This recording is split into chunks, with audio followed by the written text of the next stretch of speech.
Hello and welcome to South Coast Waves. I'm Millie. And I'm Zach, and today we're going to be catching you up on everything music, both worldwide and in our lovely town of Bournemouth. Stick around to hear the music news and see live performances from the local band Blackbird. Okay, now on to our local music news for today in Bournemouth. The Vaccines recently played their sold-out show at the OT Academy in Boscombe. Yeah, I heard that was the same day Bournemouth beat Arsenal at the football. Must have been a very lively crowd that night then, which we actually have some photos from thanks to one of our crew members who was a part of that crowd, which you can find on our website alongside a review of the concert. Other recent performers at the O2 Bournemouth are Sam Ryder, best known for competing in the Eurovision Song Contest, who performed 8th of December. O2 Bournemouth also has a bunch of tribute bands coming up, including Antarctic Monkeys and Fall Out Boy. That sounds interesting. Is there anywhere else in Bournemouth that hosts concerts? Yes, there's Bournemouth's International Centre. Well, we call it BIC in the town centre. Oh yeah, I love the BIC. I actually saw the Beach Boys there with my family back in 2019. I'm picking up good vibrations from the BIC. Wouldn't it be nice if there were more people we were seeing performing soon? Yeah, I mean, I've heard loads of artists will be in the BIC in the new year. They've got artists like Craig David, Sophie Ellis-Baxter, Chase and Status, and the Wiggles. The Wiggles? Wow, sounds like a fun night out. Apart from that, Bournemouth doesn't seem to be getting out any particular popular artists. Do you know why that is? Well, we seem to have loads of local and small bands playing at places like the Chaplin's Bar in Boscombe, but bigger artists seem to as much. That's true, though Bob Dylan did perform a sold-out show in Bournemouth last month. Yeah, but let's be honest, I doubt there were many young people were there at that concert. Yeah, I do think if bigger and newer artists were to come here to Bournemouth, there would be a large audience for it. Seeing as we have the university, there's hundreds of students who would run to get the tickets for popular musicians. Oh yeah, for sure. I mean, what artists would you want to see, Zach? Personally for me, it's Arctic Monkeys. Yeah, I agree. I would love to see the Arctic Monkeys. We actually took out a survey with BU students to see what artists they would love to see come to Bournemouth. Yeah, we did, and our results show artists such as Chapel Roan, Sabrina Carpenter and Dave, all up-and-coming artists in the charts. Well, that survey definitely tells us there's a demand for more relevant and popular musicians. Yes, I agree. We took this through the town to hear what the public think of the music scenes in Bournemouth. Let's join Eddie and see what the people want to hear. Hello and welcome back. So today we're outside the student accommodations asking people what music they're listening to, what they think about the general music aspect in Bournemouth, and just trying to find out a bit about the student music lifestyle here, really. Alright, so I'm with Sam. Sam, what music do you like to listen to on a day-to-day basis? Oh, I like a lot of indie music and I like hip-hop as well. So today we've got Maddie and Amelie with us. So I just want to ask you a couple of questions about music in Bournemouth. What have you thought about the music scene here? I think it's got a good vibe with it, good music, everyone has good taste. Is that what you're asking? I'm with Morris. So Morris, just a couple of questions for you. So what music do you listen to? What artists do you listen to? I mostly listen to hip-hop and R&B, and I was listening to Ghana. Ghana? Okay. Yeah. We've got Izzy here. So Izzy, what music are you listening to at the moment? Like American rap, let's say. American rap? Any artists in particular? Like J. Cole, Drake, yeah. So we've got Brandon here. So Brandon, what music do you listen to most of the time? I listen to mainly rap, but a bit of drum and bass, you know, some house music. All right, so we're back here with Jack. So Jack, just a couple of questions for you. Yeah, cool. What music do you listen to? I listen to a lot of indie rock. I listen to a lot of Radiohead, just kind of stuff like that. I guess rap as well. I listen to a lot of Metro Boomin, kind of stuff like that. I'm with Campbell here. Campbell, I just wanted to ask you, what music do you listen to? Kind of everything, like folk, metal, pop, just like anything you can think of, really. Any artists in particular that you listen to a lot at the moment? Probably My Chemical Romance. Hello, I'm here with Alan. So just a couple of questions for you. I can see you've got some headphones in. What music do you like to listen to? A lot of London rap. I'm from London, so a lot of Blanco, a lot of K-Trap, a lot of American artists like Drake. This time we've got Gabe with us. So Gabe, what music do you listen to, artist-wise? Right now I'm loving LCD Sound System and Netspend. What have you thought about music in Bournemouth so far? What in general? Yeah. Like clubs. In the clubs, yeah. Pretty repetitive. You know, there's not a lot of like variation. It's more like the popular songs. Well, Shot FX is coming to Fire Station. Yeah. Could be a bit interesting. Is that you promoting? I'm down. We'll see. Is there anyone in particular you'd like to come down? Yeah, tell Drake to Yeah, come tell Drake. out. All right, Drake, pull up to Bournemouth. You heard it here first. We want Drake to Bournemouth. So who would you like to see perform there? Well, of course, the big name's like Drake. That's not happening though. Drake again. Drake, you heard it here first. We need you to come to Bournemouth. That's not happening though. But someone maybe like Blanco. Yeah? A London artist. I'd love to see someone come down here, perform, you know. I think it'll be good for Bournemouth. Yeah, it definitely would. We've got some Drake shout-outs earlier. They can literally be anyone. Who would you like to see? I'd love to see, Radiohead wouldn't, but I'd love to see them perform, especially in Bournemouth. You know, Tyler, the Creator again, Metro Boomin, that would be amazing, seeing him play like the Spider-Verse soundtrack or something, you know, it's people like that. And the club scene, what have you thought about music in the clubs here? I think the music's great. I mean, especially Vinyl and Cameo, I love the Interesting. Thank you to Eddie and the team for letting us see what Bournemouth's listening to and what they want to hear. Now we would like to welcome our local band at Bournemouth, Blackbird, onto the show with us for an interview. Thank you so much for having us. Thank you. Welcome, and please introduce yourselves and tell us how long have you been a band and how have the band begun? Thank you. So my name's Ewan. I'm David. Rory. Yep. As a band, we've been around for just over a year now. We've had a few members come and go, but as a trio, obviously you guys have just recently joined, haven't you? We're new, aren't we? I'm the most recent addition to the band, so hopefully I'll stay for a lot longer as well. Actually, Fingers crossed for you. Yeah. Well, Blackbird, it's great to have you on the show. So, where did the name Blackbird come from? It's a very interesting story, actually. Yeah. So, like I said, just over a year ago, when we first started up the band, the original founder members were massive fans of the Beatles. Obviously, it's a big inspiration for myself.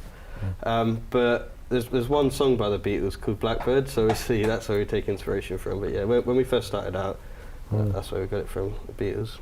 Obviously, the Beatles have got loads of really interesting songs. What was it about Blackbird that stuck out to you and was like, yeah, that's what we're going to go with? Interesting. So obviously that whole time period was very unique, and so in the late 60s there was a lot of changes going on, not just in the music scene but just generally, and that song sort of resonated with me personally, because it's all about like the change in music scene, and obviously our aim as a band is to sort of take the sort of indie sounds and the rock sounds that have gone before and sort of change that and put our own twist on it.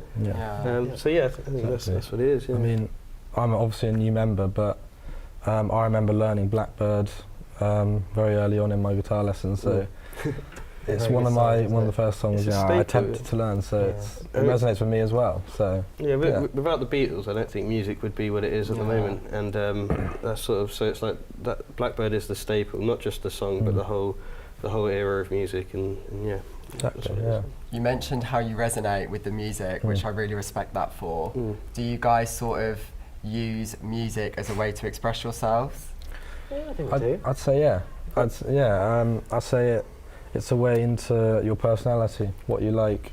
It's an extension of yourself, and music for me it's almost like an art form. You know, it's I know a lot of people they struggle with like communicating and like emotions and that. And I think music's definitely a way to express it. You know, if you're feeling sad or you're feeling happy, you put on the music and it sort of helps you express emotions. So I think it's a great way, especially when you're performing live as well. It's a great way to make people feel happiness or just feel emotions. So yeah, definitely resonates. Is there a most memorable experience you've had through music being in the band?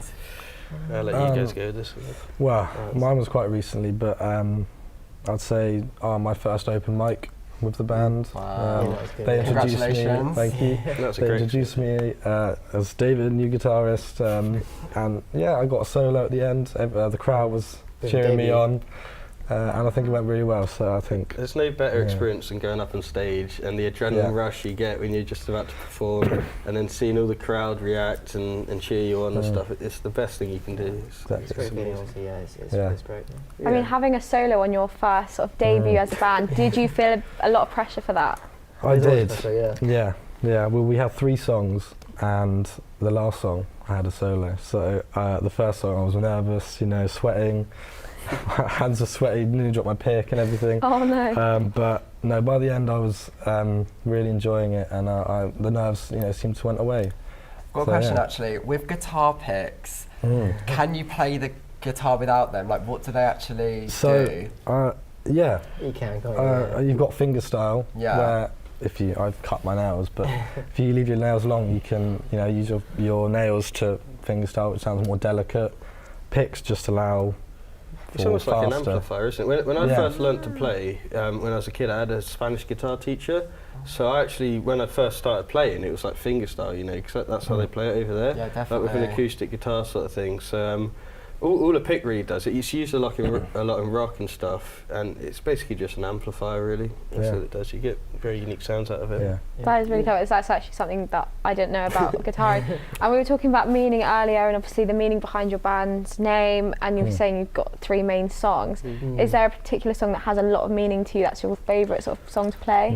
Well, there's one we'll be playing later on, Supersonic, Supersonic. Nice. Oasis, so I think that's we'll take a big influence in. Yeah, Oasis got a big meaning to me. Obviously, I grew up, my parents listened to a lot of Oasis, and it's something I grew up with listening to. I know, Rory, you're a big Oasis fan, aren't you? Yeah. You seen them perform? Oh, I wish, but I know the tickets went out quite quickly, so I couldn't grab one myself, unfortunately. So yeah, I'd love to see them. I saw Noel Gallagher, I know you have as well, just before they announced the reunion tour, and it was about 30-40 quid. It was in Bournemouth actually. I know you were talking earlier about big bands coming to Bournemouth, but as soon as they announced the reunion, it's suddenly 300 quid. So. Talking of, you know, concerts, gigs, you know, who's to say you guys couldn't be in Wembley one day? Is that the dream?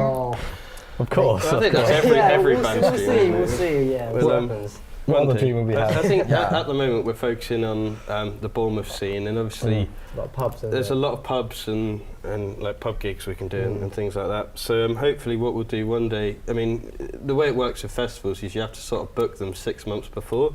Yeah. You know, so what we do, we'll start contacting local bars and local pubs now, sort of just emailing them. Hopefully by doing that we'll be able to get stuff lined up for the summer. Yeah. Nice. That is great. David, you're now going to be playing a cover of Supersonic by Oasis for us later, and you're one of the band's lead guitarists. Yes, correct. Well, if you look to your left, we've strategically placed a guitar just there, and I understand that you have a solo during the song, so would you please give us a little demo? Go on, I'll give you a demo. Your big moment. Of course. Right, so got the song in F sharp key, right. That's for the verse, so it's power chords, very simple but effective, you know. Oasis songs, they're not too complicated, but the different parts will add up together. We've then got, well, I'll go for the intro. That part for me was the hardest part, because you don't know about guitars, but when you finger it, you can block the string under it, and that's very noticeable in fingerstyle picking. And then we've got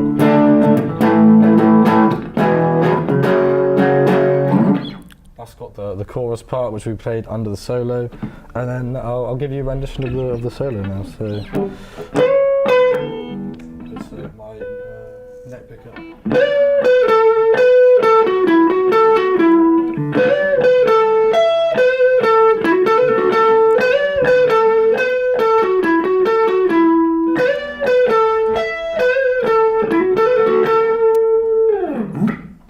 Wow, that was quite tricky awesome. for me because the end of it is very, very fast paced. But well, you played it and carried it off very well. And just picking up, you obviously played it's electric. Do you playing the electric and playing acoustic? Does it vary much? Is it a big difference? There's a lot of difference. I mean, with electric, you've got pickups, which obviously go to an amplifier, so it's much louder. You can use effects. I mean, right now I've got an overdrive, which means just the waveform of the sounds is obviously overdriven. So it means they sound more punchy. Like boosted almost. Bass boosted. I can change it. This guitar I can change to a single coil. So we've got humbuckers are 2, which makes it sound more better for rock. And then if I pull these out, it's more more clean. And how long did it take you, to learn something like that? Well, I've got like 7 years. I think 7 years I've been playing. Wow, that's a long time. It's a long time to get to my skill level. A few weeks I was learning this song, but it's once you've played for a few years, you can learn songs in a few days really. And if you dedicate your time. Dream guitar? Dream guitar. Gibson. This one's actually really nice. I say Gibson. I love this. It's a nice colour actually. The SG that David's got there, that's a really nice guitar. I think if you recognise people like Eric Clapton, he used to play an SG. But yeah, for me, if I had to pick a guitar to have, it's quite difficult because, like David's just explained, each guitar is like a different sound. You got some that are snappier, some that are fuller, like the SG. This is quite a dynamic guitar actually. But for me, I've got a lot of Fenders already, so if I had to pick a dream guitar, it'd be a Gibson Les Paul. I think that's the next one I'd have. And just finally, before we have to wrap up today, what's your biggest goal in life? In life in general. So for the sort of short-term plan, obviously we're working on an album at the moment, so if we can get that done. But that's awesome. At the moment, just sort of spreading working on social media, trying to get some stuff online. We do have an Instagram account, Blackbird_official_band. So if we can, that's fantastic. If anyone wants to follow us, you can do. I'm really sorry, I'm going to have to cut you off there because we're short on time. But thank you boys for coming. That's all we have time for today. This has been great, and thank you so much. You've been amazing and great demo. Thank you very much for having us. Make sure to check out Blackbird performing in Bournemouth pubs near you. Now we're going to be catching you up with what's going on in the music industry worldwide. In today's global music scene, exciting trends, transformative technologies and major events are shaping the industry.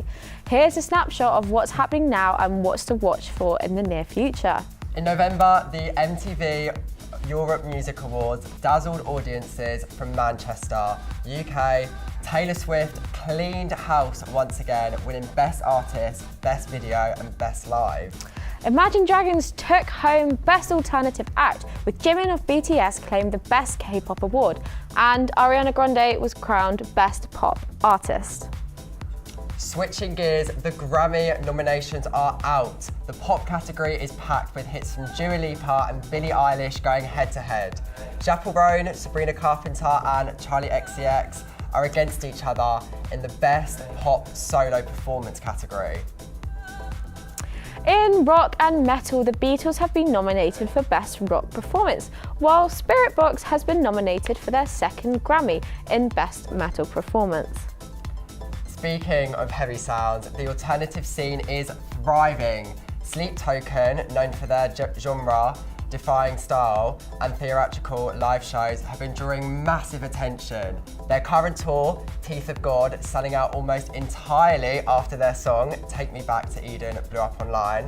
Metallica also recently wrapped their M72 World Tour, a 1.5-year-long tour around the globe. Turning back to the pop world, Taylor Swift has finally wrapped up on her almost 2-year-long Eras tour, the final date having been last week on the 8th of December.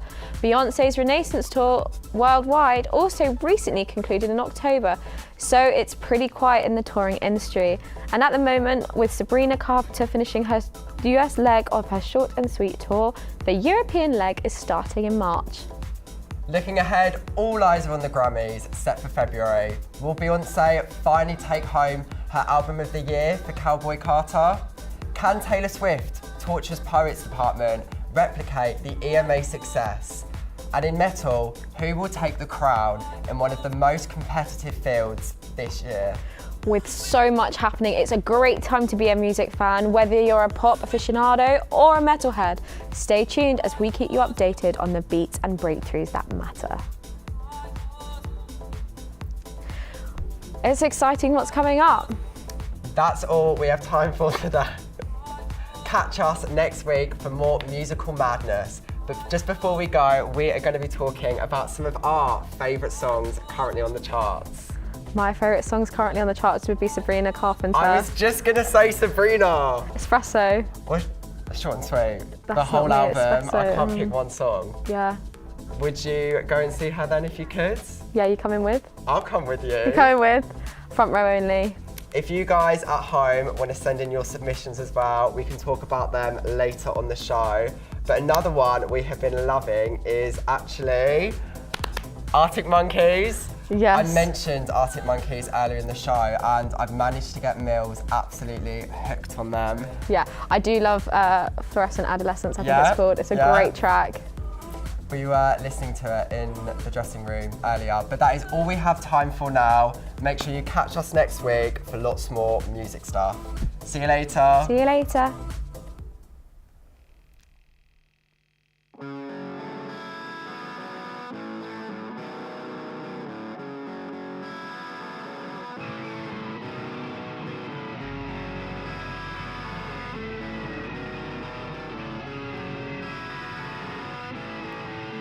I need to be myself.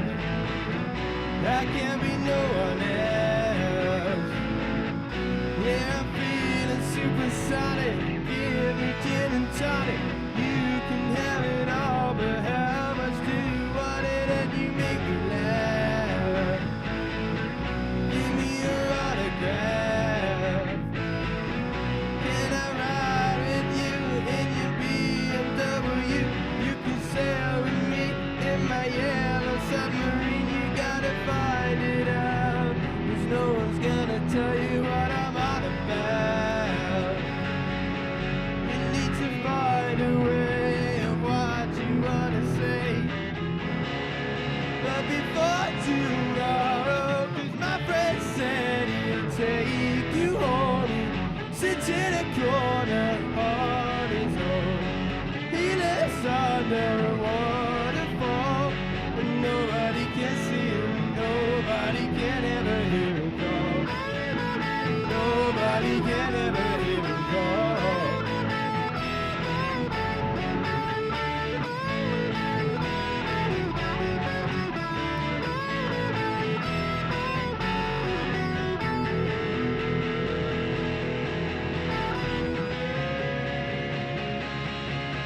You need to be yourself. You can't be no one else. Yeah, I know a girl could answer. She's into Alka-Seltzer. She sniffs me through a gate on a supersonic train, and she makes me laugh. Gives me her autograph, and she did it with a doctor on a helicopter. She's sniffing through a tissue, sailing navigation. She'll find it out, 'cause no one's gonna tell her what I'm on about. She needs to find a way of what she wants to say. But before tomorrow, 'cause my friend said he'd take you home and sit in the corner